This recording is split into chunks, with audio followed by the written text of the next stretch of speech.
Hey, salut les amis, c'est Kickoff et nous allons parler de La Bête et la Bête en live Disney. Donc vous savez, j'adore les lives des animés Disney qui sortent de plus en plus et qui vont continuer à faire, il y en a encore plein d'autres qui vont arriver. Donc là c'est La Belle et la Bête, mais il y a eu Maléfique, je sais même plus en fait, je sais même plus. Qu'est-ce qu'il y a eu tellement j'ai fait trop la fête. Bref. Donc, déjà, moi j'adore ces films. Pourquoi? Parce que c'est un peu un retour en enfance. J'ai grandi avec ces dessins animés comme la majorité des gens. J'ai adoré. Donc, j'ai regardé, j'attendais avec impatience La Belle et la Bête. Les bandes annonces et tout donnaient bien envie, ça avait l'air très bien et donc voici ce qu'il faut. Ça me fait mal au cœur en fait. Voilà. Bon là j'ai détruit, j'ai niqué la vidéo. Je vous ai spoilé ma vidéo, voilà vous savez déjà la note. Donc c'est une copie conforme à l'animé. Voilà, déjà. Donc, moi, je m'attendais, j'aurais aimé qu'ils partent un petit peu,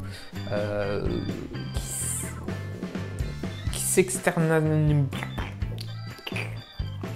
Je vais m'acheter un sac à mots, les amis, parce que là, je n'ai plus de mots. Donc, je m'attendais à ce qu'ils s'éloignent de l'animé un petit peu, pour dire, voilà, c'est un live et tout, on en profite tout en gardant l'histoire. Et du coup, déjà, premier truc, c'est qu'il y a trop de chansons. Il y a trop de chansons, donc l'animé il y en a beaucoup, mais là en live, je sais pas, ça fait moins, voilà, c'est plus comédie musicale.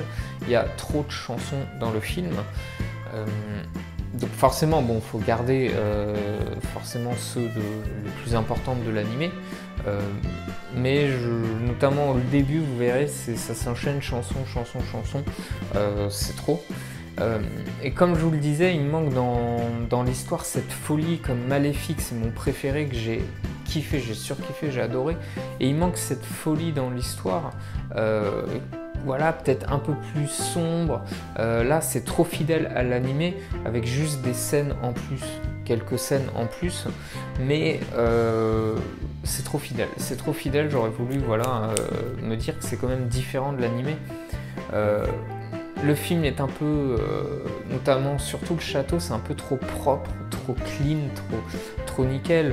La bête, ça fait je sais pas combien d'années qu'elle est enfermée dans le château, et en fait le château il est super propre, super clean.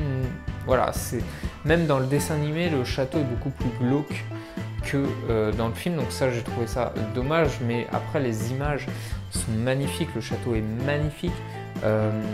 Donc voilà, c'est quand même agréable à regarder, le style, j'aime bien le style du film, mais voilà, le problème c'est qu'on le compare par rapport au dessin animé, et surtout la bête, bon, elle est bien faite, mais moi c'est pas ce que j'attendais, c'est une bête, moi je m'attendais à une bête beaucoup plus terrifiante, plus dure, plus méchante. Là, effectivement, avec les effets spéciaux, c'est super bien fait, c'est super. Elle est humanisée un petit peu, donc ça fait une bête humaine, mais pour moi, elle est trop humaine. Elle est trop humaine même dans son comportement, pas au niveau du visage, des expressions, mais dans son comportement. Elle est trop humaine, même dès le début.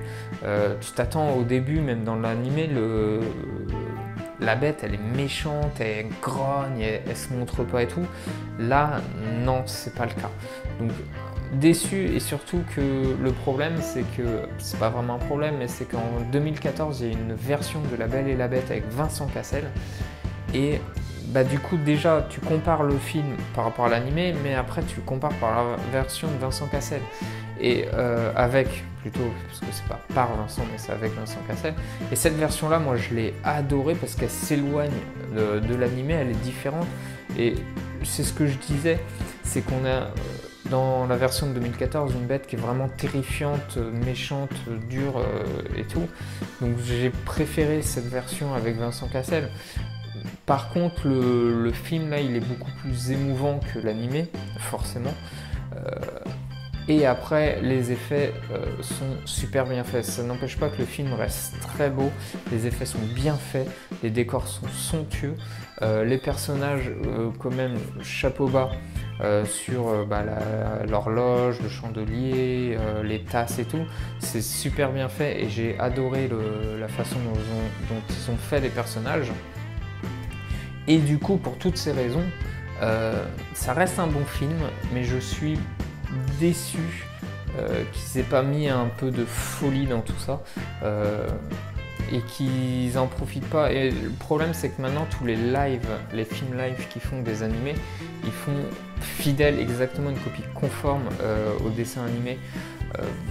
C'est bien, mais en même temps, c'est un peu dommage, quoi, parce que du coup, l'animé, tu le connais par cœur et tout, tu voudrais un petit peu un coup de folie. Chapeau bas, par contre, à Disney, qui a intégré un couple gay. Voilà, bravo, c'est la première fois que ouvertement il y a un couple gay et bon, ça fait scandale dans certains pays, mais moi je dis bravo Disney parce que du coup c'est l'animé qui est un petit peu au bout du jour avec 2017 quoi. Donc bravo. Du coup voilà, ça reste un bon film à regarder, c'est du Disney, c'est sympa, mais je lui donne un petit 3, parce que le film en lui-même, il est bien fait. Après, c'est sûr que comparé à l'animé et à la version de 2014, non, il est nul. Mais le film, sinon, juste pour la beauté et tout, n'hésitez pas, pour revenir un peu en enfance et tout, n'hésitez pas, parce que du coup, même les personnages sont fidèles, contrairement à la version de 2014 où c'est pas le cas.